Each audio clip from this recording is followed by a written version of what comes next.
Hello again, friends, and Happy New Year. I was looking for a New Year's fairy tale, and I found something strange. Historically and culturally speaking, New Year's is not always on January 1st.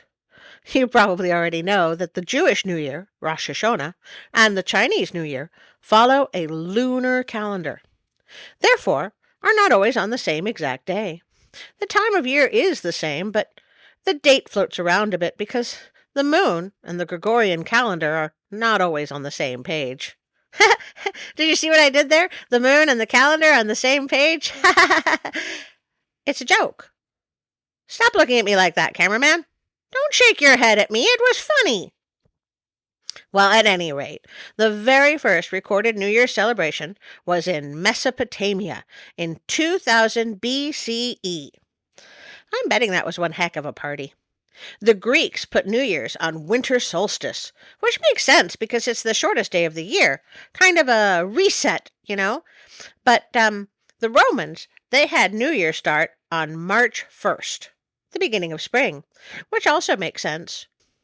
At some point in history, in Europe, they began celebrating New Year on March 25th. I think they just threw a dagger at a calendar because that seems like an oddly specific date. By 1582, the Roman Catholic Church decreed that New Year was January 1st, darn it, and everybody better do as they say because they said so. The Roman Catholic Church was pretty famous at the time for giving "because we say so" as a reason. Eventually, everybody fell in line, Russia being the last to move New Year to January 1st in 1918. All of this is important because the events of this wonderful Russian story are supposed to deal with New Year, back when it was still in the beginning of spring.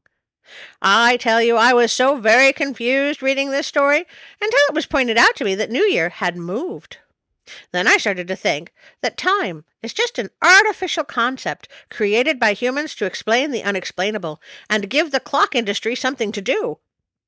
But then I felt I was getting too deep, so I remembered I'm just a little blue water spirit that reads fairy tales to my beloved friends. So, on that note, I will bring you the last story of winter holiday month, the Russian tale of Snegorochka, the Snow Maiden. Once upon a time, in the forests of Russia, there lived an old woodcutter and his wife. They loved each other so very much and had many friends, yet they were unhappy, for they had no children. I would just like to say that living child-free is perfectly valid, if that's the life choice you would like to make. Children are a wonderful miracle that will take over your entire life, which is great, unless that's not what you want. One winter, after the first snowfall, the village children gathered together to play. The woodcutter watched as the children built a snowman, and he was struck by an idea. He hurried home to his wife and called her outside. "Do you want to build a snowman?" Sorry. "Let us build a snowman," he said. She laughed at his foolishness, but joined him as he began to gather up the snow and form it into a figure. Very soon, they had sculpted a beautiful little girl of snow. "Look at our little snow maiden, our Snegorochka," the wife said. The couple stood back and admired their creation. So lovely was the snow maiden that the woodcutter and his wife were reminded of how much they wished they had a child of their own. "Oh, little Snegorochka," the woodcutter said, "how I wish you were a real girl." It's like Frosty meets Pinocchio, but a girl. And suddenly she was. Snegorochka blinked and came to life, just as real as the old woodcutter and his wife. "Hello," she said. "I have journeyed a long way from the north." She held out her pale hands and said, "Please, if you would be my parents, I would be a good and kind daughter to you." Am I right? Talking snow maiden! You know when they said, "In the meadow we can build a snowman and pretend that he is Parson Brown. He'll say, 'Are you married?'" I didn't think they meant it literally. Clearly snowmen are actually eldritch horrors in disguise. Well, The woodcutter and his wife were overjoyed to accept the beautiful Snegurochka as their child. They hugged her tightly. Ooh, not too tight or she'll melt. And then joyously introduced her to the people of their village. Their friends and neighbors were so glad for them, for the woodcutter and his wife were loved by all who knew them, and were so deserving of a daughter as beautiful and special as Snegurochka. And no one in the whole village said, dude, that's a talking snowman. You're creepy. Late into the night, the villagers sang and danced, celebrating the arrival of Snegurochka. And all during that long Russian winter, Snegurochka lived with the woodcutter and his wife. She helped her mother with housework, and she played with the other children of the village, and every day she met her father at the edge of the forest as he returned with the wood for the villagers' hovels and hearths.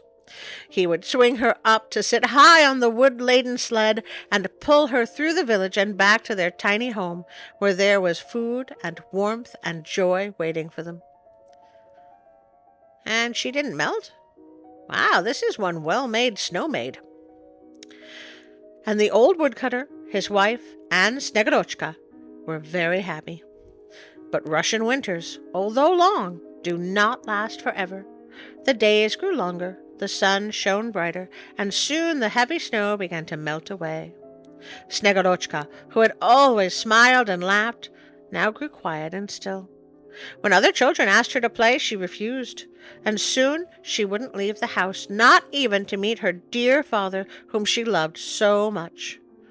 The woodcutter and his wife worried and fretted over the change in their little daughter. But Snegurochka only sighed and remained silent when they asked her what troubled her. At last one day Snegurochka broke her silence. "Mama, Papa," she said, and her eyes filled with tears, "I must leave you today." "Leave? Why would you leave us, Snegurochka?" "I must go away to the land of winter," she said, "for spring has come, and I shall soon melt away." The parents begged her to stay. They didn't understand her, and they didn't want to. They had wanted a child for so long, they couldn't let her go now. So upset were her parents that her father got up and shut the door, locking it so his darling child couldn't leave. "First of all, that's a terrible move, woodcutter. Second, unless you want your daughter to be a puddle, you will let her go. And last, I'm pretty sure there are other ways for parents to make children so, they're less likely to melt." "Papa," Snegurochka said, "I am a child of the snow. I cannot stay forever." But the woodcutter refused to open the door, and his wife clung to Snegurochka and hugged her tightly. So Snegurochka agreed to stay for one more night, she said. But the next night the woodcutter and his wife couldn't bear to let her leave. Snegurochka loved her parents so, and was too distressed by their pleas to leave. For one more night, she told them again, and so it continued, for 7 more nights. Each day Snegurochka grew paler and quieter. Snegurochka knew the end was coming, and she longed to leave. "Mama, Papa," she said, "I must go. I must return to the north." As they had, her parents begged her not to go, but even as they hugged her and cried over her, their little snow maid melted away. "You cursed rat! Look what you've done! I'm melting!" The woodcutter and his wife slept long and bitterly into the night. "Oh, that is not good. I suppose it's my own fault for picking a Russian tale, but... Oh, look, there's more to the story. Maybe it gets happier." At dawn, spring arrived, fresh and cheery and warm. But the woodcutter and his wife were too lonely to welcome her. They kept to themselves, lonely and sad. The days went by, and spring passed on to summer, and summer to autumn, and the woodcutter and his wife only had each other. And one day the snow began to fall again. The woodcutter built up the fire so that it burned bright, and he sat beside his wife to eat his supper. Outside they could hear the village children welcoming winter with shouts of laughter and joy. But inside the woodcutter's home it was quiet, save only for the crackle of the fire It was icy and cold outside, and the wind from the north blew through the village and rattled the door of the woodcutter's home. The woodcutter's wife sat up straight. "Do you hear?" she asked. "There's someone at the door." And indeed, as the wind rattled the door, the woodcutter could hear a soft but steady knock, knock, knocking. Knock, knock, knocking on heaven's door. Knock, knock. Sorry, it just happens sometimes. Back to the story. He stood. "Do you hear?" he asked. "There is someone calling out to us." And indeed, as the wind sang at the door, a sweet voice called out, "Mama, Papa, open the door." Without thinking, without doubting, the woodcutter and his wife hurried to the door and threw it open to the cold. There stood their darling Snegurochka, her eyes bright, her cheeks cheery, and her smile wide. "The snow has brought me back to you," she cried, and ran into her mother's arms. I'll be honest, I was not expecting that, but if Frosty can come back year after year, why not Snegurochka? All that winter, Snegurochka lived with her parents, the old woodcutter and his wife. She helped her mother with housework. She played with the other children of the village, and every day she met her father at the edge of the forest, and the old woodcutter swung her high onto the wood-laden sled and pulled her through the village back to their home, where Snegurochka's mother had dinner on the table. Didn't I already read this?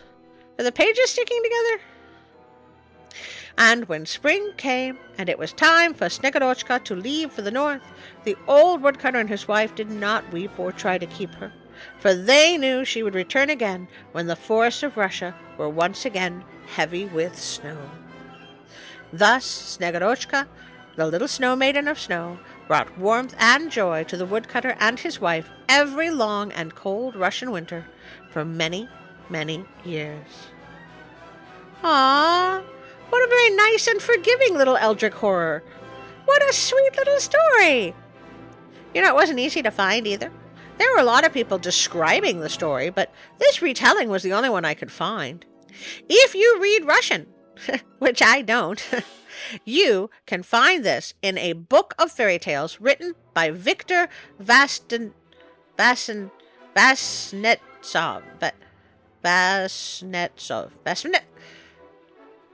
By Victor, published in 1899.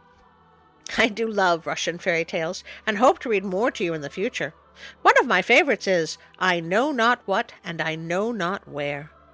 Do you have a favorite Russian tale? I bet Teresa's favorite is all about Baba Yaga. I would love to hear about your favorite, if you would please put it in the comments. Maybe we could read some of them together. Now comes the time for me to ask you to like, share, and subscribe to help us beat that nasty old algorithm. It would also help if you could hit the notification bell so when I make a video you know about it. I have several little stories under 10 minutes long that don't have a lot of views. Apparently, the algorithm is very against videos under 10 minutes. I would like to thank Pixabay.com for helping with all the wonderful images and sounds. Go check them out. You will not be sorry. And I would like to thank you, my wonderful friends, for all you do to help the channel, for coming back week after week, and for being here with me. There are no words to express how much you all mean to me or how much I care about you. You make life brighter just by being you. If you would like to support me on Patreon, Instagram, or Facebook, there are links in the description below. Happy New Year, my friends. And now, for a special thank you to my Patreon friends.